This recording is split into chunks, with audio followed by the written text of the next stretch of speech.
Sweden, it's very, very rare and very special, and he had a good wine cellar. He knew his wine. And he thought it was a particularly good wine, and it was appropriate for Norma's 30th birthday. So we drank that, and we liked it very much. And after we had finished, we sat around for several hours, Frida, of course, just the four of us, Frida and Manek and Norma and I. He said, you know, now that you have drunk this, I'll bring out another wine. You'll love it very much. And we drank it, and it was fabulous. It was probably even better. He said, yeah, it is better. You know what it is? It's a 40-year-old Tokai. I just want you to know that when you'll be 40, it could be better than 30 even. That's typical Manek. You know, it's not that she was getting older. She was getting, it's improving with age. That was a typical Manek story. Father was a lawyer. They grew up in Lemberg, but there was always a strong tendency toward Vienna. Grandparents lived in Vienna. My mother's oldest sister was living in Vienna. Look, it had been one of the most brilliant cities until the First World War.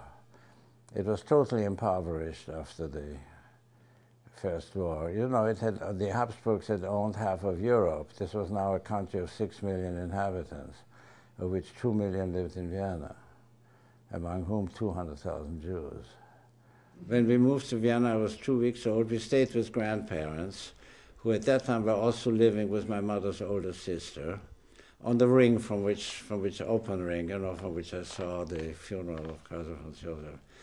Now in Austria, if correctly informed, anybody who had a doctorate from the university was automatically in the reserve. So father was immediately in the army. And mother and I stayed with grandparents while father was in the army, visiting occasionally. And it wasn't until 1916, 2 years into the war, that he was stationed in Kassel, which is not the biggest Hungarian town, but it's a town in Hungary. And there my memory gets fairly clear. He was stationed in Kassel, so we left Vienna, Mama and I, and lived with him, you know, a camp follower. And we spent the next 2 war years in that Kassel town because he was stationed permanently. And when the war ended, we all settled in Vienna. So that was it. Father had a law office. Mother had never had a profession. Women in Vienna didn't have profession, but she was very active socially. Very active in an asylum for the blind, Jewish asylum for the blind. Very active in all kinds of social groups.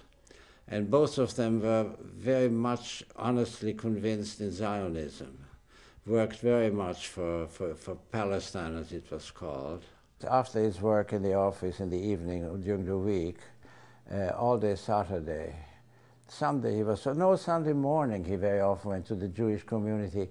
I think that organization still exists in many European towns. The Jews have a legally recognized community which collects taxes from the Jews, has elections for president. The community, the community entertains hospitals, schools, homes for the ages. It helps the poor, whatever other problems have come around. And Papa volunteered an enormous amount of time for that, for the community, not paid. 34, Manek invited my parents and my sister, who is